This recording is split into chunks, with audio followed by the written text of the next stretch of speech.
Добрый день, уважаемые коллеги. Мы сегодня в Чешминском районе, в плодопитомнике, очень известном, который переживает непростые времена, но появились здесь инвесторы, которые пытаются возродить. И поэтому мы решили здесь прям провести наш сельский час и обсудить вопросы развития садоводства и плодоводства в нашей республике. Эта тема действительно, несмотря там ни на что, она существует, и сады у нас появляются, и клубнику выращивают, и яблоки выращивают, и смородину выращивают. И это действительно становится частью какого-то вполне себе прибыльного бизнеса. Поэтому я предлагаю начать нашу работу. Слово представляется Фазрахману Ильшату Ильдусовичу. Пожалуйста, Ильшат Ильдусович. Уважаемый Рафаэльевич, уважаемые коллеги, наша республика когда-то славилась своими башкирскими яблонями, своими шафранскими вишнями. И вот определенный период времени это все ушло в личное подсобное хозяйство. В целом, если анализировать Россию, где-то 25% пока Россия можете обеспечить именно этими культурами. На уровне Минсельхоза России где-то последние 3 года как раз тема начала обсуждаться. Это Краснодарский край, это Адыгея. Значит, у нас появились новые технологии. Рафаэльевич, вот по вашему поручению мы начнем делать программу. На следующий год мы зайдем с нашей программы по развитию садоводства. Много разных проблем. Значит, у нас сегодня и приглашены и сады Приволжья, которые курируют, значит, эту тему по Zoom сейчас. И наша наука есть, и наши инициаторы, которые хотели бы этим заняться. Главная мысль, конечно, сделать здесь центр компетенции. Центр компетенции – это развитие технологий раз, это начало развития кооперации 2, и 3 – это обучение и подготовка специалистов, которых у нас, к сожалению, не готовится. Именно вот по этим суперинтенсивным технологиям. Ну, у нас все есть. Приступаем, давайте. Значит, смотрите, я вот ко всем выступающим что хотел. Я вновь напоминаю, что мы сельский час проводим для решения, в общем-то, понятных, простых задач. Как то первое, чтобы понять, где мы вам можем помочь силами бюджета республики, административными, организационными, правовыми мерами. Все, что угодно здесь вы называете. И второе, помочь вам найти, соответственно, реализовать спрос, соответственно, соединить наших потребителей. Здесь республика в лице своих бюджетных учреждений, образовательных учреждений, лечебных учреждений может выступить крупнейшим заказчиком вашей продукции. Поэтому вот у меня просьба, вы ведите диалог, не только рассказывайте о ваших достижениях, я им всегда радуюсь, что надо нам говорить, а мы здесь будем формировать и принимать всевозможные решения. Пожалуйста, коллеги. И у нас слово здесь получается Галиуллин Рамиль Марсович, да? Чешминский плодопитомник. Давайте. Ну, у нас видеоролик мы предлагаем посмотреть. Давайте.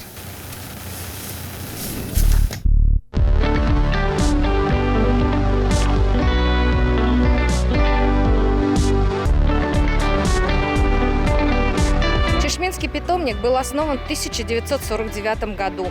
Площадь насчитывает 406 гектаров. Все внимательно, если смотрели, я не знаю, обратили внимание на одну очень интересную вещь. На год, когда был заложен этот сад, 1949 год. 4 года прошло только с войны, разрушительная страна, практически в руинах. Поэтому вот для нас пример-то такой очень хороший. Хорошо, пожалуйста. Уважаемый Ради Фаритович, уважаемые участники сельского часа, последние 10 лет нас уже можно считать группой компаний «Центр питания», которая осуществляет свою деятельность в 8 муниципальных районах. И объединяет такие виды деятельности – это оптовая торговля продуктов, организация питания в образовательных организациях, общественное питание, клининговые услуги, частное охранное предприятие, придорожный сервис, сельское хозяйство. На последнем виде деятельности хотелось бы остановиться более подробнее, потому что вот как раз-таки мы с этой проблемой здесь и все собрались. В мае 2019 года нашим предприятием было заключено концессионное соглашение на 30 лет с целью восстановления Чешминского плодосовхоза, а именно возрождения яблоневых садов и ягодников, с целью дальнейшей реализации всей производимой продукции в первоочередном порядке в сферу социального питания. Осенью 2019 года был реализован первый этап интенсивного проекта, разработанного совместно с самарскими коллегами по закладке интенсивных садов. К 2034 году планируется довести площади яблоневых садов до 1000 гектар. При успешной реализации нашего проекта увеличится налоговые поступления в бюджет республики от 2 миллионов до 155 миллионов.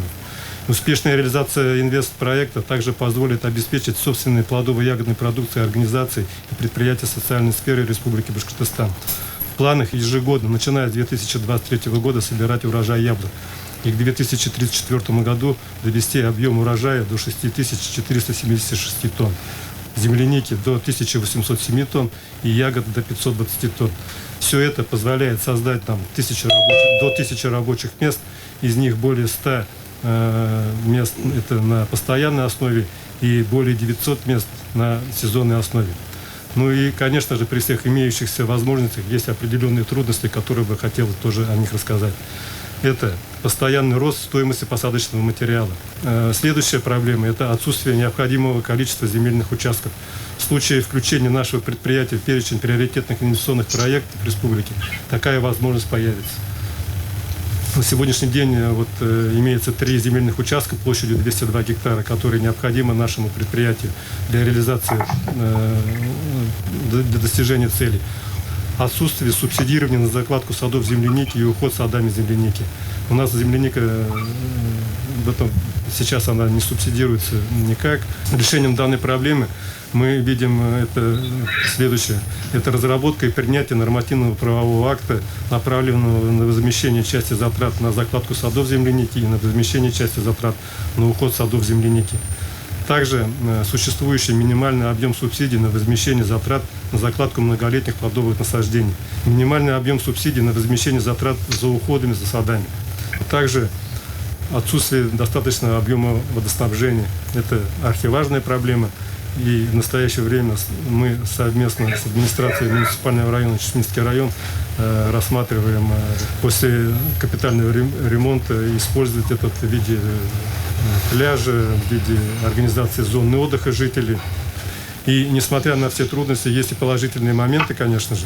Это именно благодаря совместной работе в этом году с Министерством сельского хозяйства Республики Башкортостан был увеличен размер субсидий на закладку садов интенсивного типа. И думаем, что и в дальнейшем нас будут слышать и принимать определенные меры для поддержки. На этом у меня все. Спасибо. Спасибо большое. Итак, начнем с того, что мы уже примерно для себя выяснили.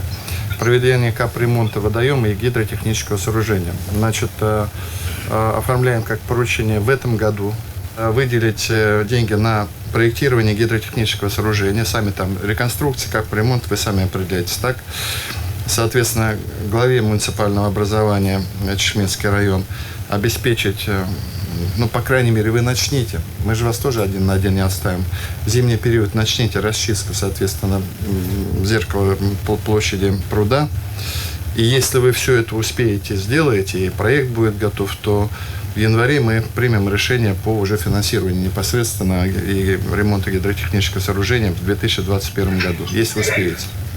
Там вообще, значит, оформите еще как мое поручение Сарапуловой, моему советнику, чтобы она приехала к вам, найдите ее, мое поручение уже будет, чтобы приехала, прошла здесь, она вам поможет, ну, задаст концепцию, как это должно быть. Мы тут 2 в 1 сразу, и водой их обеспечим, и сделаем для, да, вот эту красоту сделаем, как, ну, некая какая комфортная среда для чесменцев. Так, договорились? Значит, это будет в поручении сельского часа, это, Ришат Анисович, это ваша задача. У меня и сельский час, и промчас, и я начал наблюдать, что где-то вот мои поручения могут, если должной энергии мне дать, все-таки Минфин у него там, а Минфин нас защищает бюджет нас, и у нас расходов очень много. Поэтому дальше все от вас зависит, чтобы были выделены деньги, вот Урал Саладович вам поможет, договорились? Дальше вы уже сами. Принято. Так, теперь дальше. Теперь из того, что мне выделение земель сельхозназначения без проведения конкурсных процедур. Это возможно? Это возможно. Земля есть у вас? Есть. Хорошо. Значит, мы такое решение проводим. Консультации с главой. Если для этого, наверное, мое решение там нужно. Все-таки без конкурсных процедур. Я буду готов поддержать. Вы тогда проговариваете. Мы же там там с промежуточным отчетом будем делать, так вот, где-то, то есть такое решение мы принимаем в поддержку вас, так? Включение в перечень приоритетных проектов вопросов нету. Равиль Иванович, от вас зависит. Вы знаете порядок, предоставляйте и с удовольствием заключим. Мы на инвест-час выходим, естественно, да? Да, на инвест-час вы должны будете пройти. Это в Zoom мы отработаем. Не вопрос вообще. Внесение изменений в конституционное соглашение. Ну, это вы сами между собой договариваетесь, я так понимаю, понимание есть. Так, льготное кредитование. Вот льготное кредитование, льготный лизинг, субсидии на возмещение затрат по созданию реконструкции. Все это все у нас есть, да? Угу. На приобретение сельхозтехники, оборудования, это тоже все есть. А вот то, что они говорят, что норматив какой-то низкий и предлагают, вот как в Самарской области, мы можем это сделать? Мы сейчас со всеми пообсуждаем, потому что уровень цены вот у нас, если многолетние были маленькие, они попросили, мы подняли. Уже достаточно. А вот на землянику, потом уход за садами, мы будем обсуждать, будем говорить. Не, вы думаете, потому что это же касается не только если что Чешмов, вон там шаранцы сидят, значит, уже на старте и другие наши. Угу. Тогда подумайте, здесь я вот это надо посчитать, так? Налог на имущество прибыли организации, но это в рамках инвестиционных проектов, то, что у нас есть, вы получаете, не более того. Вот вам изучить надо это. Ну, вроде мы решили. Можно? Вот здесь вот последнее, значит, предоставление земельных участков, это именно вот мы просим под нестационарную торговлю 6 квадратных метров. Это того, вот на территории следующих районов. Так, да. Чешминский. Наверное, здесь вообще можно не говорить на эту тему. Это, знаете, так, поручение Гусева Алексея Николаевича. Пусть он обеспечит эту работу. Конечно, это вот, чтобы вы начали оформлять в этом году, в следующем году будете уже клубнику продавать там, да? Равиль Марсович, я знаю, что вы же у нас один из крупнейших операторов детского питания, да? Ну, да. Ильшат Нижмединович, Архангельский район. Да, Равиль Иванович, добрый день, слышно? Да, Ильшат, у меня какая просьба все-таки? Вы помните, у меня там были определенные претензии к организации питания. Насколько я знаю, вот ребята работали у вас. Давайте так, я вас попрошу, вы проведите консультации между собой. Я ничего настаивать не буду, вы, глава, отвечаете, так? Мне не важно, кто у вас там будет, да, но мне важно, чтобы дети получали качественное питание. Но проверка контрольного управления тогда все-таки определенные замечания вскрыла.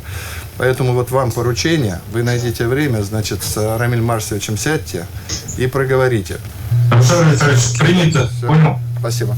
Так, хорошо, идем дальше тогда. Это как поручение, как консультация провести, тоже оформите, потом мне доложить.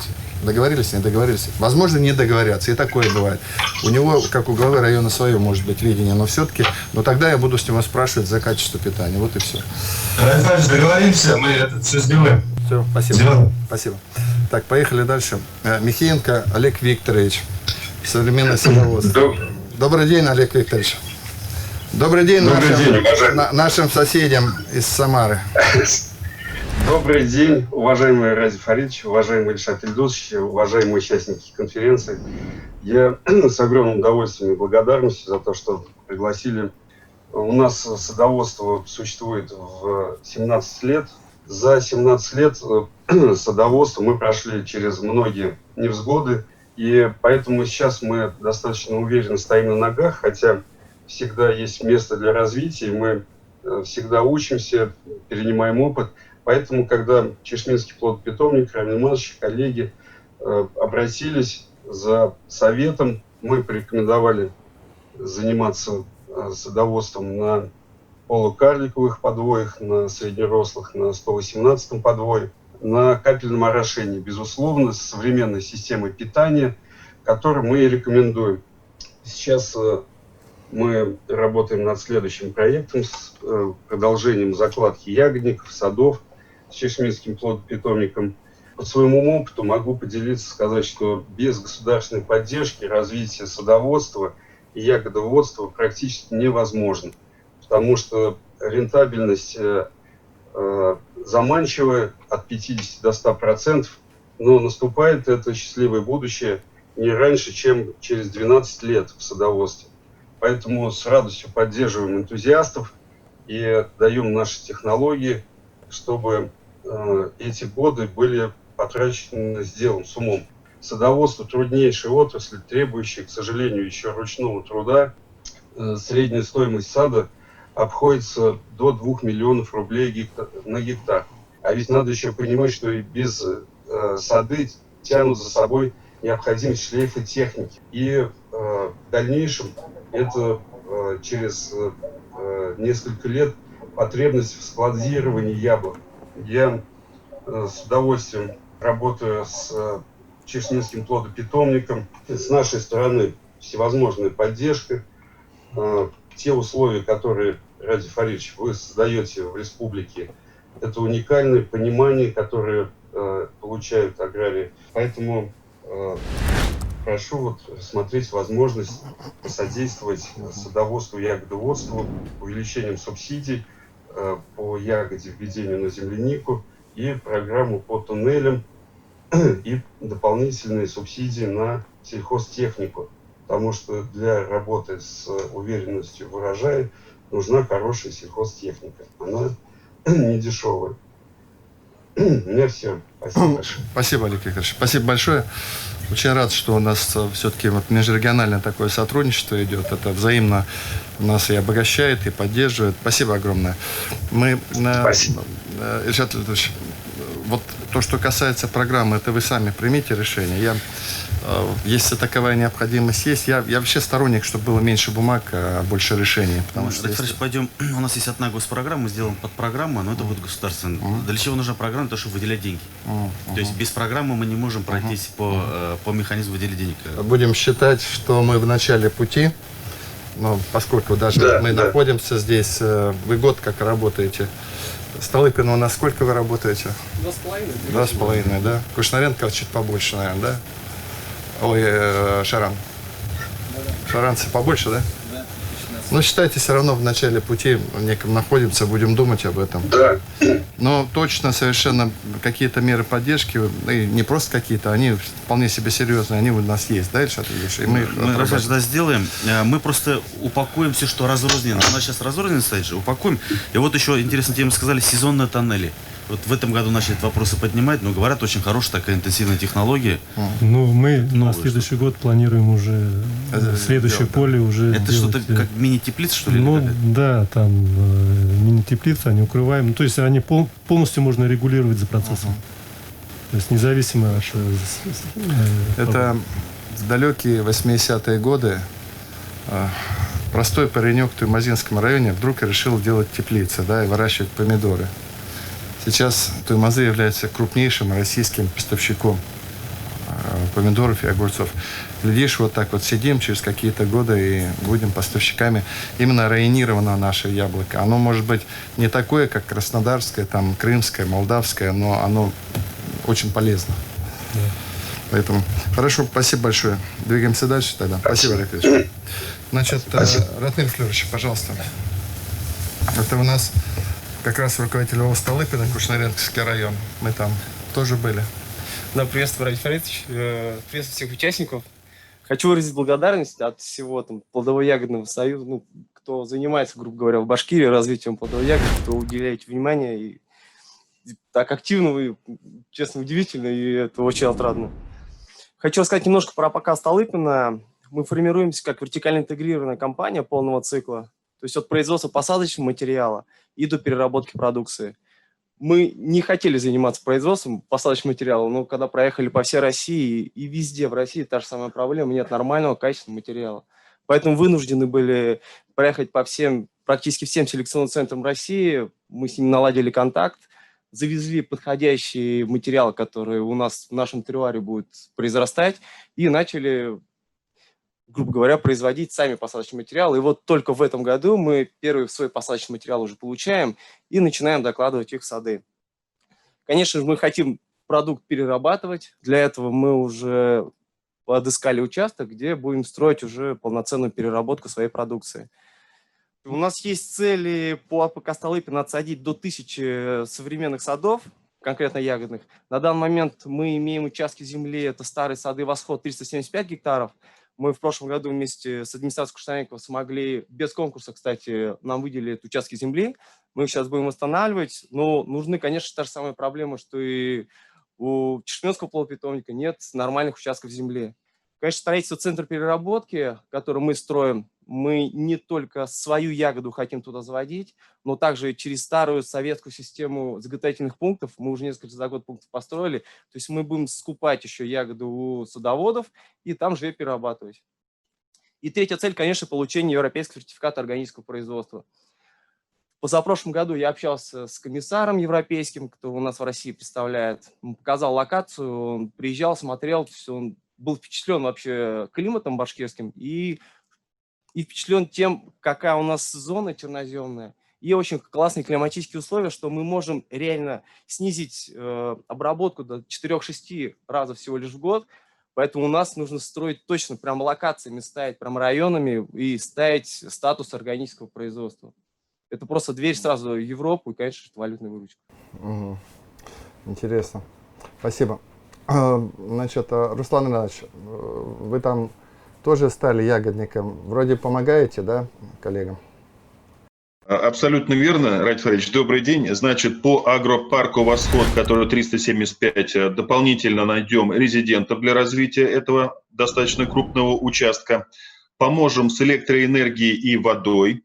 По отсадке 1000 гектар яблочных садов сейчас присматриваем 2 дополнительных участка. Один в Ахметовском сельсовете, там же, где Столыпино располагается, один в Шариповском сельсовете. Также, как ребят устраивает, это соседний сельсовет, где также очень сильны такие традиции плодоводства. По центру переработки поможем им с переводом участка под, значит, нужную категорию и получение разрешения на строительство под холодильные блоки, ну, в максимально сжатые сроки, какие только возможно. Ну и по сертификату органического плодоводства специалисты администрации непосредственно помогут в составлении дорожной карты для того, чтобы ребята этот сертификат максимально быстро также получили. Смотрите, я знаю, что помогаете. По земле, Ратмир, вы слышите, помощь будет. Значит, поручение нашему Госкомитету внешних связей. Вот как раз он должен этим заниматься. Изучить этот вопрос, выйти на Ратмира Флюрыча, вообще понять, что это за проблема такая, и начинать ее протаскивать. Вот прям, а я просто понаблюдаю, как они это сделают, потому что у нас там есть, кстати, у нас же там есть и меры поддержки экспорта, там есть, как только вы выходите, мы вам поможем, там вам еще копеечка будет приходить. Поэтому это такое серьезное дело, мы никогда что-то, вот наш Госкомитет не подключали, давайте его подключим, пусть занимается. Где-то через квартал пусть Госкомитет нам доложит, что он сделал. У нас вон представительство в Вене сидит, значит, сейчас еще где-то откроем, поэтому пусть они работают, это их задача. Принято. Спасибо, Ратмир Федорович. Значит, садовая земляника. Дмитриев Алексей Олегович, пожалуйста. Здравствуйте, уважаемый Радий Фаридович, Ильшат Ильдусович, уважаемые коллеги. Потребление ягод с каждым годом у нас растет, а земляника садовая клубника является одной из самых популярных и востребованных ягод. Шаранский район, как всем известно, является передовым в республике по выращиванию этой культуры. На сегодняшний день имеется около 150 гектаров этой культуры, это включая колхозное фермерское хозяйство и личное подсобное хозяйство района. Основным видом нашей организации, основным видом деятельности также является выращивание земляники. Организация является членом кооператива «Сады Шарана» 2017 года. Имеется много различных технологий выращивания этой культуры. Выращивают как на агроволокне, на пленке, используют в качестве подстилки солому, используют капельный полив, дождевание. Все это сказывается на себестоимости производства и на объемах производства. Каждый фермер, даже в нашем районе, использует разные технологии. За всю историю нашего выращивания земляники мы испытали более 80 сортов. На сегодняшний день выбрали наиболее, по нашему мнению, который подходит для нашего региона. На сорт-испытательном участке каждый год мы закладываем по 4-5 различных сортов. На сегодняшний день там 10 сортов имеется. Это Эми, ВР4, Магнус, Фестиваль Флорида, Финелла, Кристина, Олимпия, Монтерей. Они проходят испытания, и 1-2 сорта из них, скорее всего, мы будем тоже выращивать. Мы выращиваем землянику, используя в качестве подстилки солому. При застилании соломы застилаем чаще всего вручную. Конечно, есть самодельный измельчитель, но при этом ручной труд тоже высокий, около 6 человек, и в день мы застилаем всего около 1 гектара. А сроки застилки именно соломы, они сжатые, и поэтому есть необходимость приобретения измельчителя разбирательствователи соломы. Такие чаще всего выпускаются за рубежом, получаются более дорогие и не совсем даже понятно, как их можно приобрести нам. Конечно, есть положительные моменты, что государство и республика нам помогает. В 2015 году, когда мы открылись, получили федеральный грант 1,5 миллиона рублей. Это, конечно же, очень сильно ускорило наше развитие и позволило развиваться в нескольких направлениях. В том, в котором мы развивались, это выращивание земляники садовой и также выращивание посадочного материала. Также в дальнейшем планируем увеличить объемы выращивания земляники садовой. Для этого нам понадобится установить стационарное оборудование, холодильное, именно ближе на плантации, а именно ближе к центру плантации, то есть участкам. А также планируем вести работу по выращиванию посадочного материала. То есть именно, как Радмир Флюрович отметил, очень мало питомников, выращивающих качественный материал, то есть подходящий для нашего региона. То есть мы будем выращивать яблони, посадочный материал яблонь только на клоновых подвоях, то есть на среднерослых, районированных для нашего региона. Вот. На этом мое выступление закончено. Спасибо всем за внимание. Алексей Олегович, ну, во-первых, вы мне денег должны. Я вот когда у себя в социальных сетях опубликовал про шаранскую ягоду, мне Ильгиз Магданович даже позвонил и говорит, такую рекламу, говорит, Ради Фаридович дали, что покупки увеличились. Ильгиз Магданович так же было, нет? Да, добрый день, уважаемый Ради Фаридович, абсолютно правильно. Я, Ради Фаридович, еще хочу попросить, вот поддержать этих молодых ребят вот в том плане, что опыт есть. Вот многие ребят мы послушали, они только что начинают, а наши, вот Дмитриевы и другие, вот здесь в зале сидят, они уже прошли вот первоначальный этап развития, они могут и подсказать, и научно сопроводить по своему опыту. В этом отношении вот аграрный университет, вот, чтобы подключился к поддержке, вот, должна быть базой, наш район должен быть базой для развития плодоводчества, садоводчества в целом республики. Хорошо, Ильгиз Магданович. Значит, Алексей Олегович, чем мы можем помочь? Вот, ну, во-первых, вот вы слышали, вот министр сидит, у нас меры поддержки есть всевозможные и так далее. Вы подавались куда-то или нет? Или? Пока нет еще, но хотелось бы вот именно вот при приобретении измельчителя, вот солому, чтобы какая-то субсидия выдалась, потому что очень дорогие. Мы можем? Все, прям в поручение туда включаете. Ну, вдруг, во-первых, вполне возможно, есть и наш российский все-таки образец. Вполне возможно. Вы просто можете... возможно, просто, может быть, не знаем, потому что информации очень мало. Да, договорились. Мы прям вот этот вот небольшой вопрос, но мы его вот прям себе вписываем. Ладно? Хорошо. Все, спасибо большое. Да. Основные продажи сколько? 150 гектар по 15 тонн, это же большой объем уже. Вот да, действительно, вот я все... А куда сбываете это? Ну, дело в том, что это не у всех 10-15 тонн. Не, ну вообще, куда сбываете? Сбываем, у нас вот основное направление в этом году было в Уфу.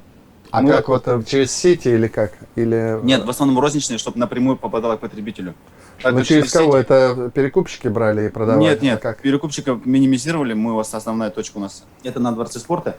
То есть уже мы каждый год... вот на Дворце спорта вот то, да, что по Зорге, там... да. Ага. Основная. И в Сипайлово вот. 2 точки было. К ним уже люди привыкли, то, что именно ягода вкусная, качественная. Поэтому мы в день где-то по 1-2 тонне, то есть реализовывали каждый день. Почем выходит? А средняя цена где-то около 180 рублей за килограмм, 180-200 рублей была за сезон. Алексей Анатольевич, а вот с учетом, что ну, все-таки меры есть и программу вы сделаете, а у нас есть объединение вот, производителей плодов, ягод?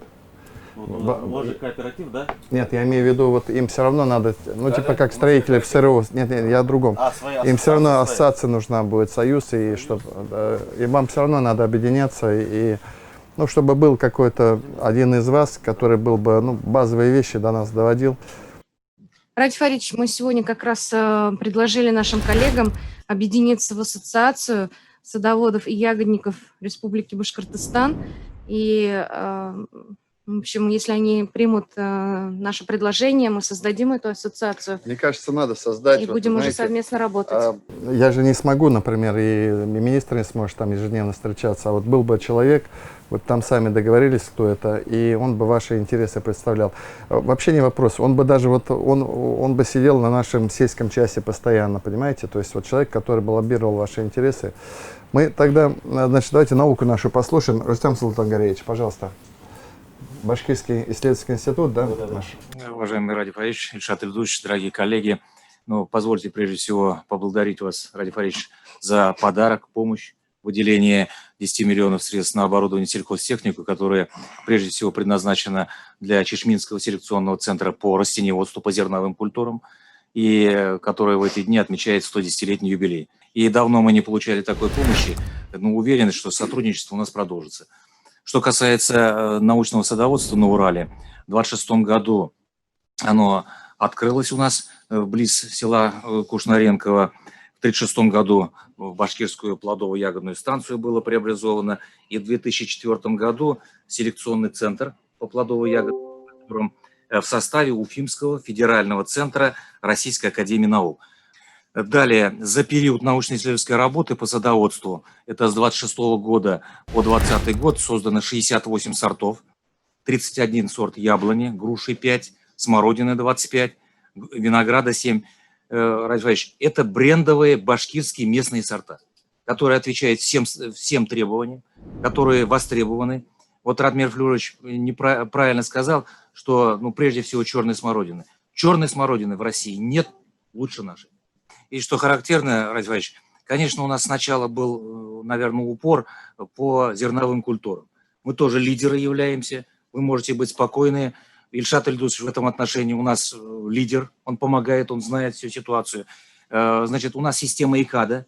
Вот мы сегодня встречаем гостей, вы, наверное, в курсе, Ради Фаридович, что система ИКАДа по яровой пшенице, вот вместе с Ильшатом Ильдусовичем мы недавно вот это вот создали, сегодня у нас вместе с Казахстаном собираются, то есть новые сорта яровой пшеницы, совместные сорта, значит, испытываются в разных климатических зонах, в том числе Самара будет присутствовать, да, и вот такой вот совместный мы хотим, и Ильшат Ильдусович нам задачу ставит, значит, по озимым культурам, по плодовым культурам, вот совместные сорта, они, конечно, дадут фору всем сортам.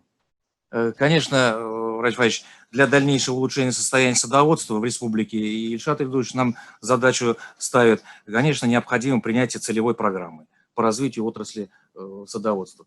Конечно, необходимо восстанавливать и пруды для орошения. Вот у нас были прекрасные пруды. С башводмелиорацией ФГБУ мы уже переговорили, способны восстановить. Конечно, у нас, раз научно-исследовательские у нас учреждения, в бюджете не заложено. Поэтому мы вот все средства, даже бюджетные, пускаем, и мы, конечно, субсидий не получаем. Вот сейчас вот, понятно, специализированную садовую технику, она неплохая, и, конечно, надо восстанавливать. Сейчас молодые специалисты-селекционеры, Ради Фаридович, кадры решают все. Вот это в любом случае. Вот сейчас вот мы в Кушнаренковском селекционном центре, у нас хорошая преемственность. Наталью Юрьевну Старцеву попросили возглавить. Это 18 лет она возглавляет селекционер по виноградарству. Ну, совершенно другое. Мы хотели бы целевую программу, вот коллеги тоже не говорили, на безвирусной основе. У нас опыт имеется. Мы картофель, землянику, Ильшат Ильдусович ставил задачу, мы этим занимаемся, поэтому в этом отношении вот тоже подвижка есть. Спасибо. Спасибо большое. Значит, смотрите, ну, первое, очень здорово, что Ильшат Ильдусович науку приглашаете. Вот и Вадим Петрович, у нас новый руководитель ФИЦРАН здесь находится. Очень здорово. У нас довольно сильный научный потенциал, надо женить каким-то образом и более активно работать. Вы подумайте, один из сельских часов вот нам посвятить этому вопросу. Вот селекции посвятить и так далее. Вот, отдельно, чтобы сейчас мы прицел не сбили, но тем не менее, вот прям отдельно надо увидеться, да, и пригласить, значит, нашего наш аграрный университет, да, и всем вместе вот сесть, поговорить вообще. Ну, можно даже просто встречу сделать там в рамках там сельской части, не сельской. Это первое. Второе, все-таки вот я еще Ратмира помню, Ратмир мне что говорил? Он же занимается сейчас выращиванием, ну, саженец. И он говорит, одна из, вот если я правильно понял вас тогда, он говорит, одна из больших проблем для вас сейчас, это то, что вот тот же, ну, контрафакт мы его называем, или как, люди бедные покупают, значит, на дороге какие-то, значит, деревяшки, по сути, сажают, что-то вырастает, что-то потом оказывается совсем не то, что им там лупили, и людей обманывают. Мы должны продвигать нашу продукцию. Да, как бы абстрактно мы все говорим, да, все вроде как говорят, да, башкирская еда вкусная и так далее. А вот так вот предметно понимаю, ну, смотрите, вот он бузину выращивает, да, и свойства бузины он нам сегодня объясняет. Здесь вот клубника выращивается. Это клубника, которая действительно, ну, совсем другой вкус. Мы ели ее там 30 минут назад. Поэтому я подумаю об этом, это я себе такое поручение даю. Мы сделаем какую-то рубрику, которая будет посвящена вот именно продвижению вот продуктов. Это не только там клубника будет, это и сыр наш будет, и мясо там, и все что угодно. Теперь вот то, что вы говорите. Давайте уже подводя итоги. По системным каким-то решениям мы для этого собрались.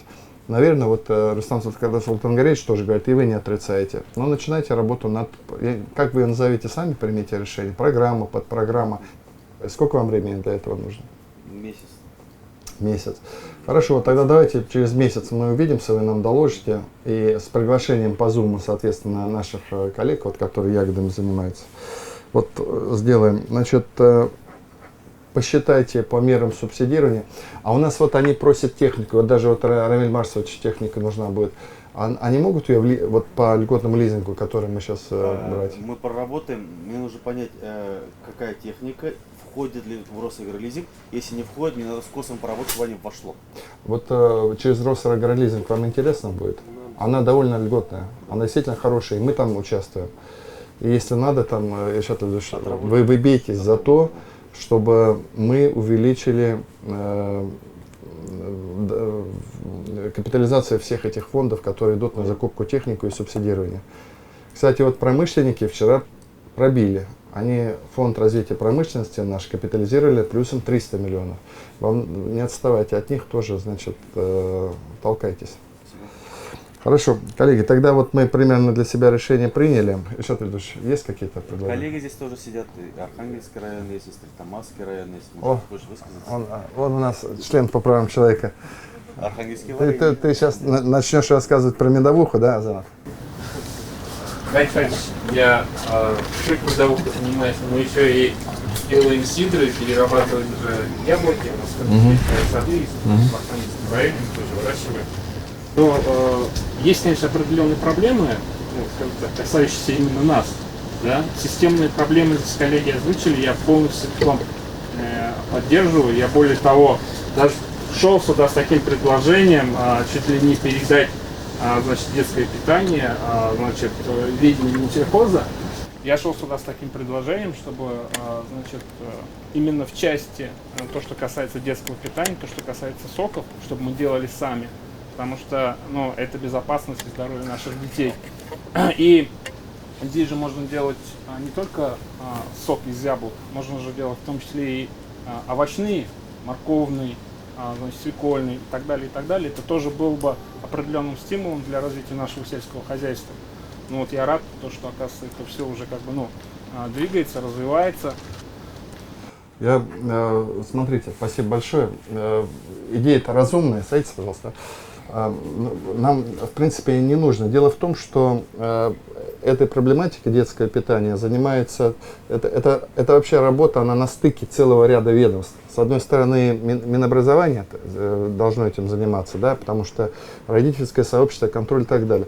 А непосредственное управление – это Госкомитет по торговле.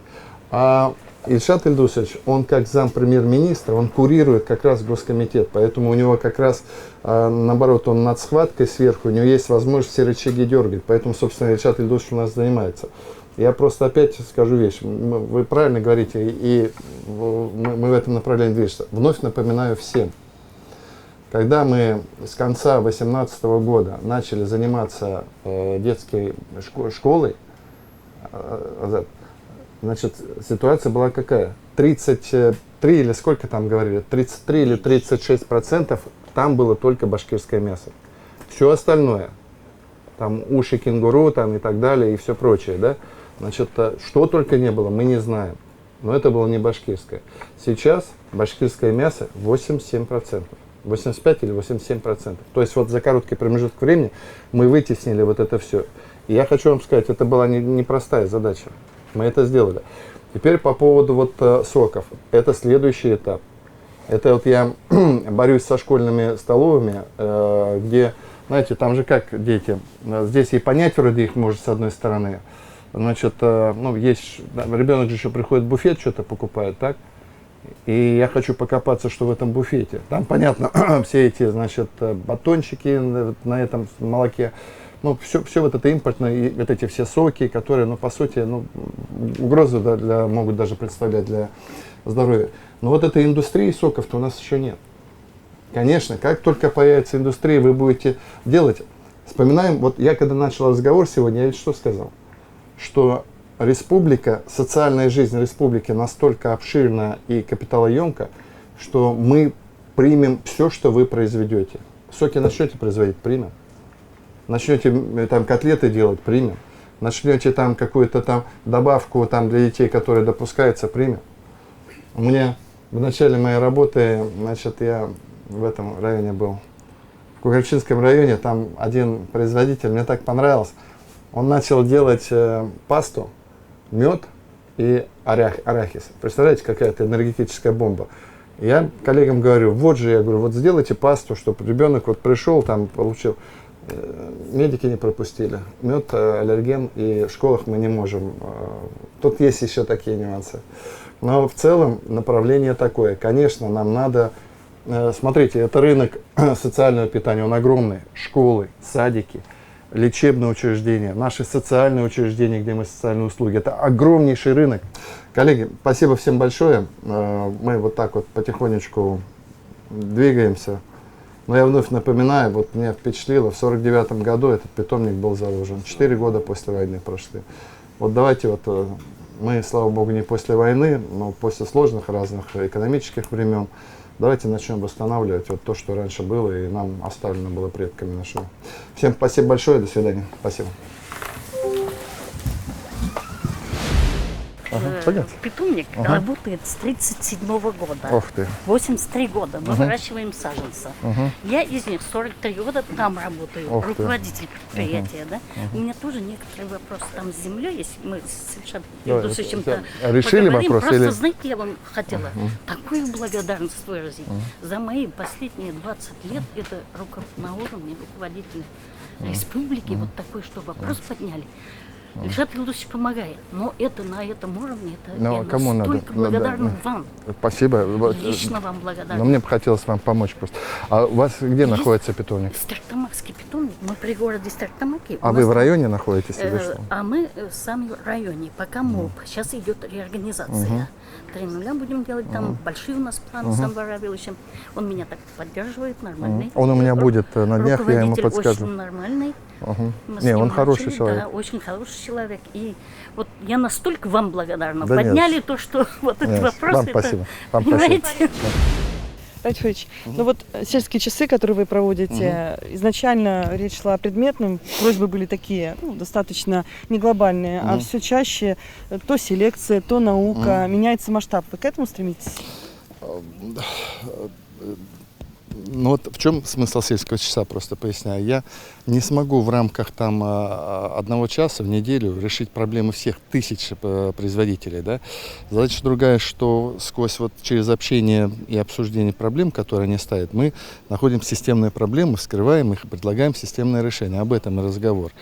Это первое. Второе, для нас же сельский час это новое. Вот мы с министром, в принципе, по-моему, 4-й или 5-й его проводим. И мы сами вот только начинаем понимать, сколько же впереди еще не исследованного, не изученного и интересного на самом деле, понимаете? И селекция появилась. Вот сегодня подняли мы эту тему и воды нашей, это же наше богатство. Вот. И, поэтому я даже сам не знаю еще, что впереди нас ждет на самом деле. Твердо знаю, что это полезно. твердо знаю, что мы после наших обсуждений принимаем решения. Как правило, они касаются чего? Как правило, касаются там смягчения каких-то административных процедур. Второе – это субсидирование и организация сбыта. И, соответственно, потребление именно нашими социальными учреждениями и так далее. Вот эти три большие задачи, если мы решим, мы обеспечиваем им сбыт. Это самое главное для сельхозпроизводителя. Так? Обеспечиваем комфортные условия, ну и какой-то рубль им даем в рамках наших программ субсидирования. Радий Фаритович, вы говорите все время, что вы новому учитесь. Да. Сегодня из этого сельского часа что для себя извлекли? Излег, какая вкусная земляника у нас в Чешминском районе. Я шучу, конечно. Ну, вы знаете, во-первых, я радуюсь, что у нас появляются молодые люди, которые в бизнесе уже занимаются этим тяжелым бизнесом, понимаете? Любое сельхозпроизводство – это тяжелейший бизнес. Это не купил и продал, да? Это годы, это нервы, то град, то дождь, то мороз, то еще падение цен и так далее. Это просто очень люди невероятные. Я просто наслаждаюсь общением с этими людьми, да? И поэтому я вот каждый раз, когда еще после сельских часов выхожу, я потихонечку даю кадровой службе команды, я говорю, посмотрите, были ли у него награды какие-то, потому что эти люди, они ходят, мы их не знаем, а они, видите, столько нам радости доставляют. Вот. Но из нового, что, во-первых, что, разумеется, любое действие, вот как выращивание ягод, это большой научный процесс. Второе, что, видите, вот Чешминское предприятие в 1949 году было создано. Я вот сегодня уже 2 раза повторял, что 4 года прошло с войны, а уже люди начинали об этом думать и закладывать в современное научное производство. Много чего интересного, но понимаете, для меня же это все-таки не чтение книг там, и там, погружение в науку. Это все-таки управленческий процесс, и я больше думаю о том, чем помочь я им могу. Спасибо.